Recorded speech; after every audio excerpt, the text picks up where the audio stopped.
Il Vescovo ha indetto la seconda visita pastorale alla diocesi di Chiavari. Gesù, scrive Monsignor Tanasini, chiede di salire sulla nostra barca per annunciare il Vangelo. Davanti a Dio nessun trucco nella catechesi sul Padre Nostro, il Papa ha evidenziato l'assenza nella preghiera della parola Io, chiedendo l'impegno per la conversione dei lontani.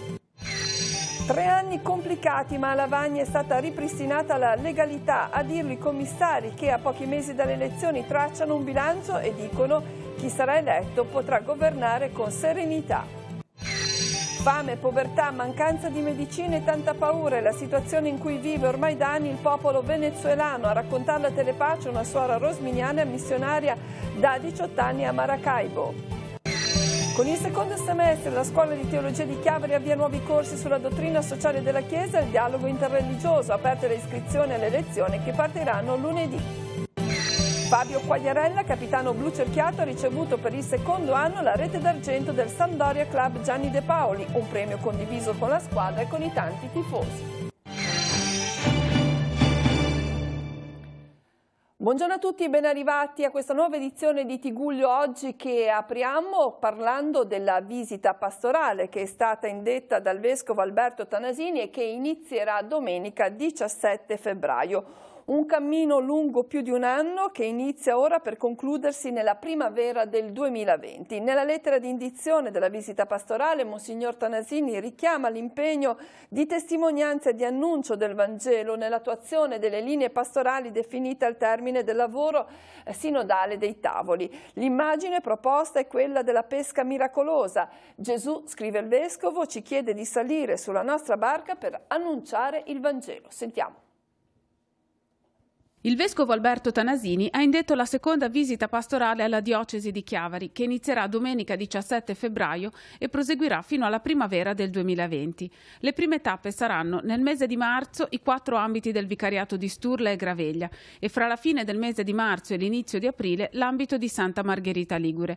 Poi ci sarà una lunga pausa e la visita riprenderà in autunno. La visita pastorale è uno dei compiti che il Vescovo svolge ed è quello di andare a incontrare le varie comunità presenti nel territorio della diocesi, con la sua presenza essere segno appunto dell'unità diocesana, del suo essere pastore della Chiesa che è in Chiavari e quindi di accompagnare e sostenere le realtà parrocchiali o le comunità presenti in diocesi. La scelta è quella di incontrare le comunità parrocchiali non singolarmente ma per ambiti. Questa parola è un po' particolare, forse un po' ormai l'abbiamo imparata a conoscere. Sono quegli spazi, quelle realtà di territorio dove diverse comunità parrocchiali sono state invitate a lavorare insieme.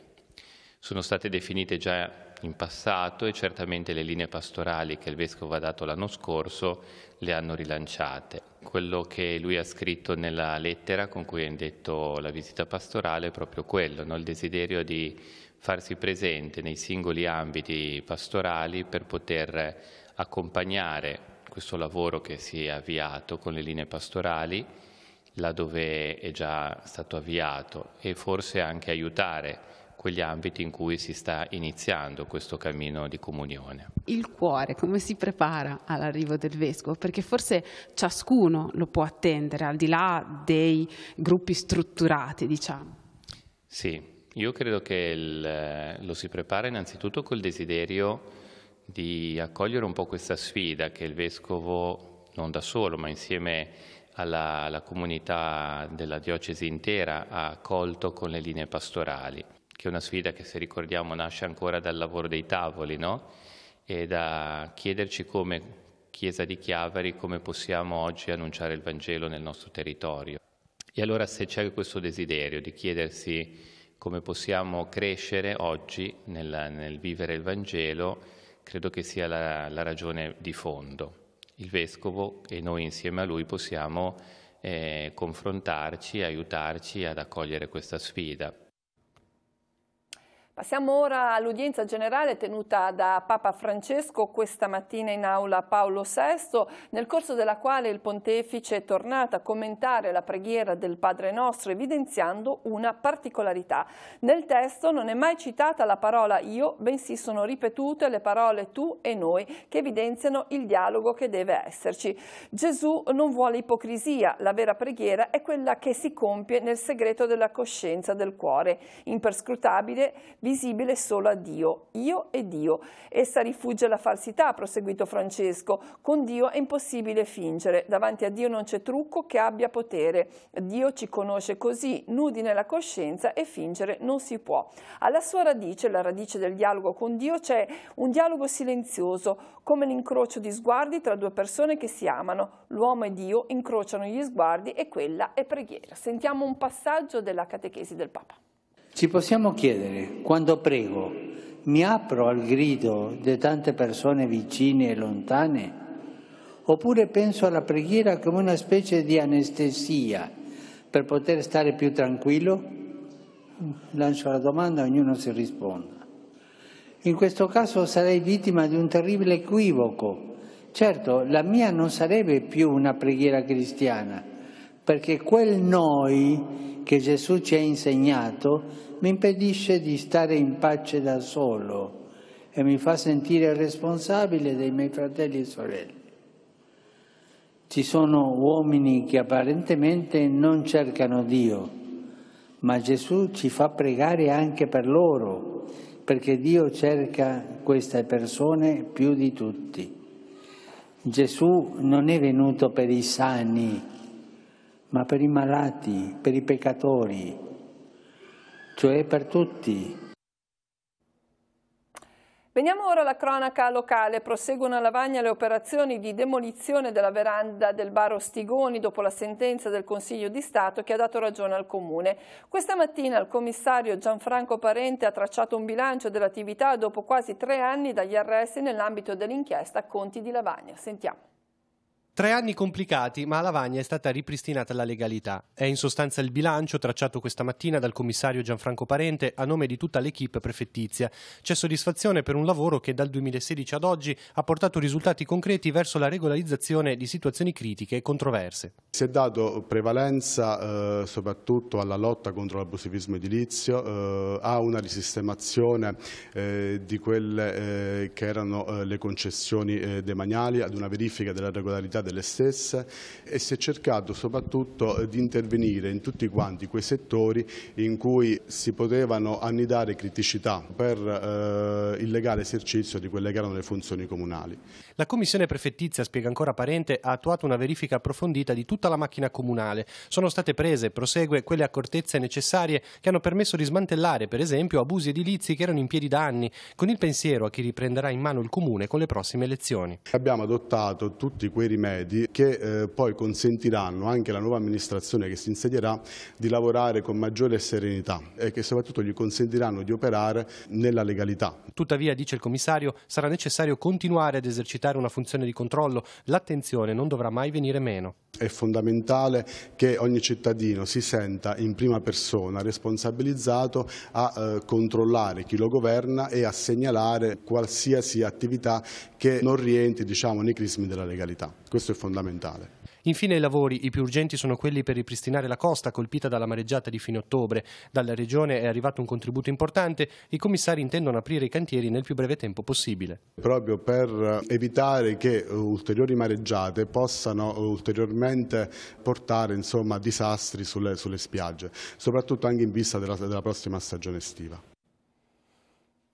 A Chiavari continuano i lavori di sistemazione dei marciapiedi di Corso Garibaldi, incrocio Corso Cristoforo Colombo. È previsto un nuovo intervento di sostituzione delle valvole di linea e delle tubature presenti in questa zona. Domani verrà quindi sospesa l'erogazione idrica dalle 13:30 alle 16:30 nella zona compresa tra la fine di Corso Garibaldi e Corso Colombo, Piazza Leonardi, via Jacopo Rocca, via Premuda, Largo Ravenna e il porto turistico.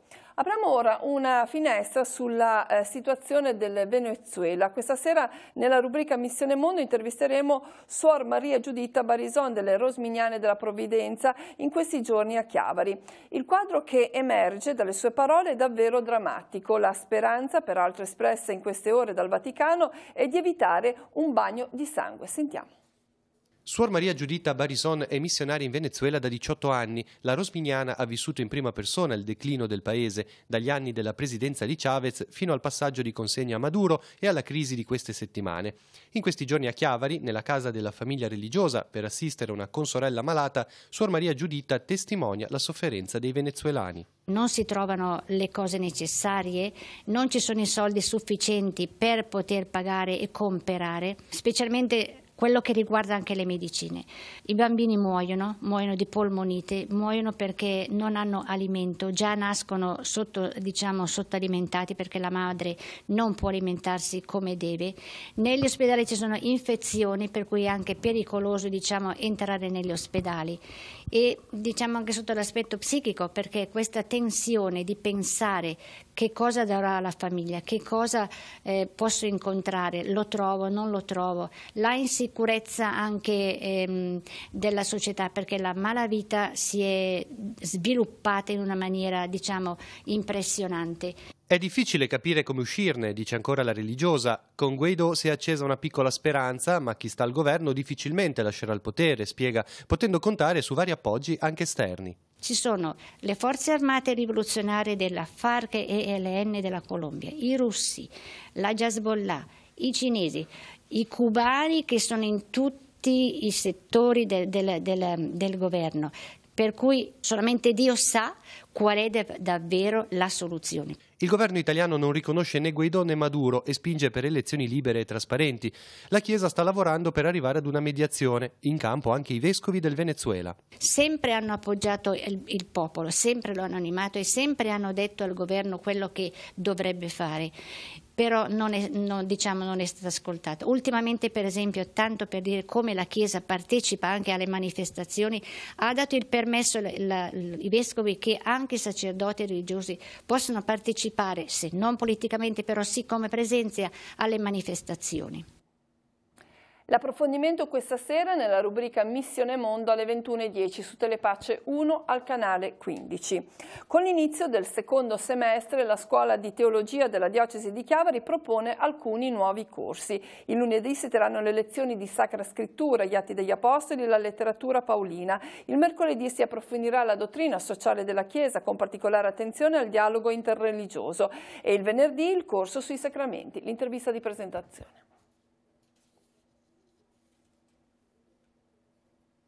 Perché avete deciso anche di introdurre questi nuovi corsi? Che tipo di approfondimento viene offerto? Ma alcuni corsi sono istituzionali, quelli sulla Sacra Scrittura e sulla teologia. Invece il corso su dottrina sociale della Chiesa, che sarà condotto dal professor Luigi Baldi dell'Università di Genova, ci sembrava urgente e attuale anche per la stagione che stiamo vivendo, quindi conoscere un attimo i fondamenti dell'insegnamento sociale della Chiesa, dalla Rerum Novarum di Leone XIII fino all'Evangelii Gaudium di Papa Francesco.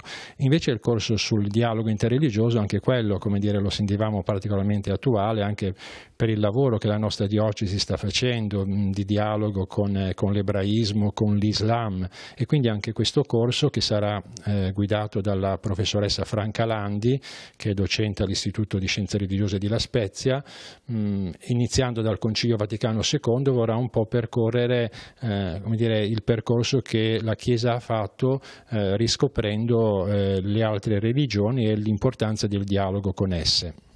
Per seguire questi corsi qual è l'impegno settimanale?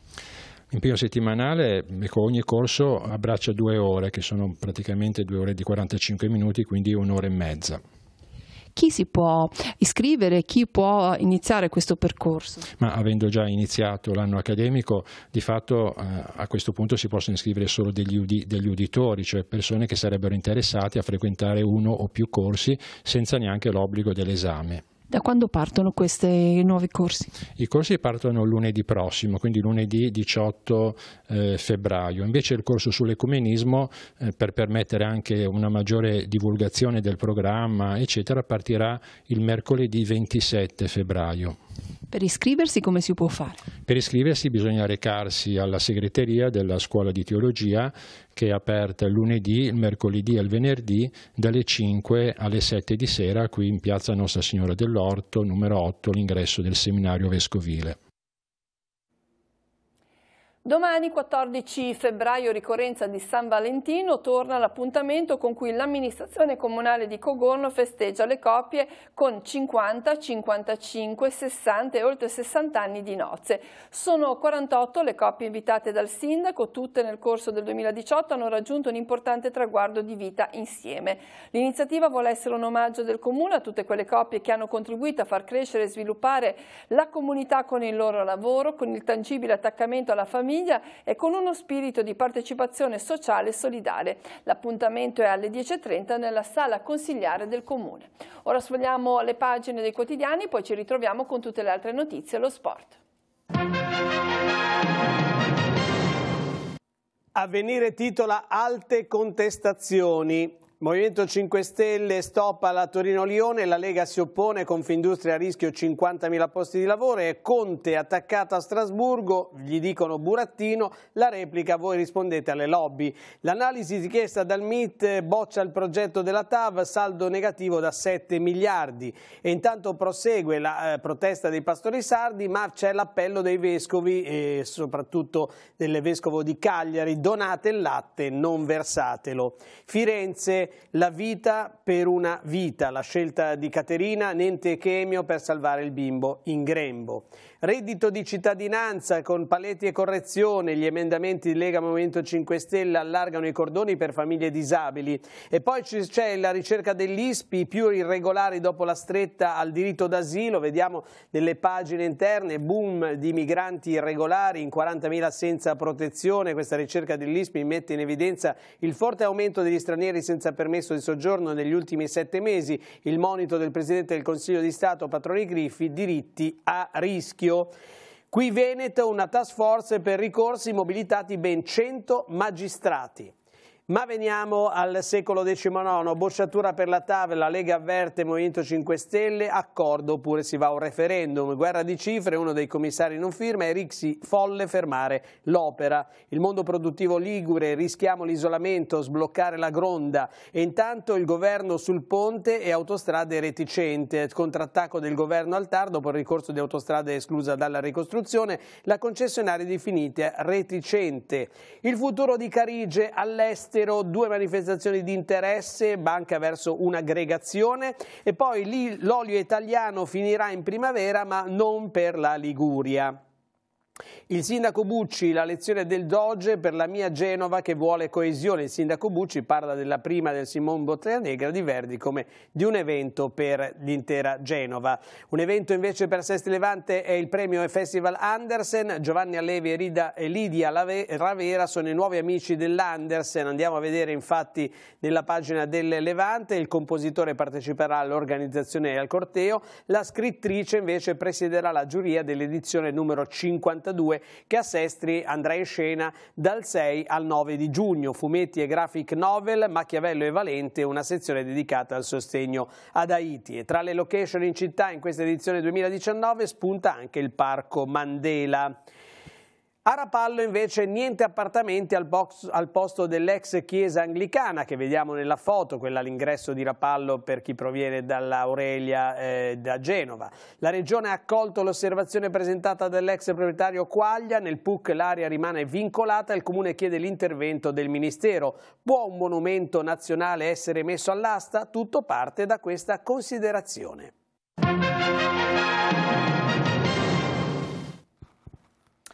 Andiamo in redazione per le ultime notizie. Per noi oggi Maurizio Garreffa. Grazie Cristina, un saluto a tutti. Parliamo di 2.600.000 euro per realizzare una serie di interventi contro il dissesto idrogeologico. Si tratta di fondi che derivano da vecchie ordinanze di protezione civile stanziati ma mai utilizzati, che ora attraverso la Regione Liguria saranno distribuiti sul territorio. Questo per effettuare interventi in seguito agli eventi alluvionali del novembre 2014. In particolare i soldi andranno a Ceranesi, Campomorone, Mignanego, San Colombano Certenoli. Questi comuni dunque vedranno trasferire le somme nei loro bilanci e potranno utilizzarle fin da subito.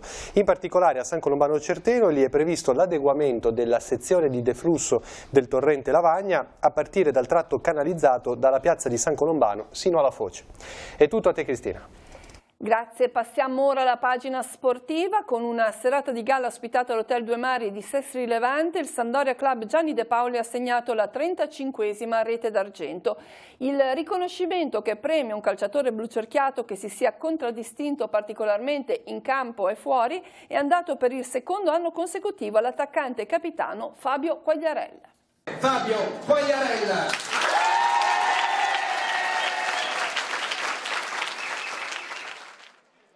Guarda, Quagliarella, ne parlavamo prima, è il tipico giocatore che uno si aspetta quando vede le figurine, cioè un ragazzo meraviglioso, fa il suo, è sempre stato, dove è andato, è sempre stato rispettato, ha sempre rispettato gli altri, e devo dire che ce ne fossero dei giocatori, anzi per me è un giocatore che dovrebbe essere esempio per i ragazzini che cominciano a giocare a pallone. Francesca è sempre amica del nostro Tigullio.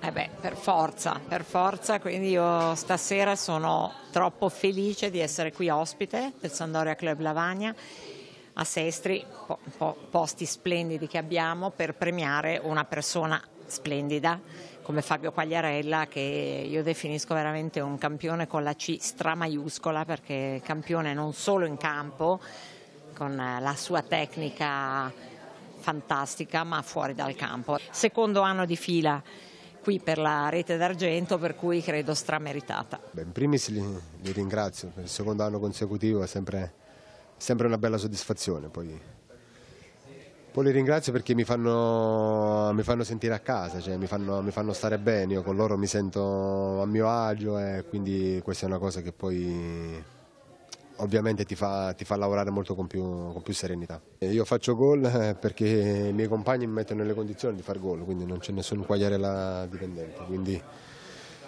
qui lavoriamo tutti per lo stesso obiettivo, quindi se non ci sono io sarà qualcun altro al mio posto che farà gol, quindi il modo di giocare è sempre lo stesso, come in campo si cambia modulo e viceversa. L'obiettivo deve essere quello. Ovviamente siamo lì e dobbiamo provarci. Giochiamo tutti in una società importante che ha vissuto grandi momenti, quindi ne sarebbe bello poter regalare una gioia ai tifosi.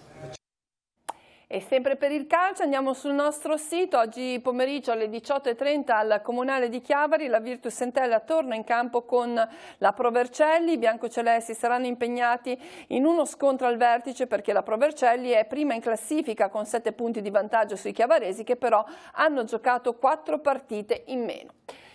Con lo sport si conclude questa edizione del nostro telegiornale. L'informazione torna questa sera alle 19:15, 20:30, 22:45. Vi ricordo al canale 187 prosegue con tutti gli aggiornamenti anche nel corso del pomeriggio. Grazie a tutti dell'attenzione e buon proseguimento di giornata.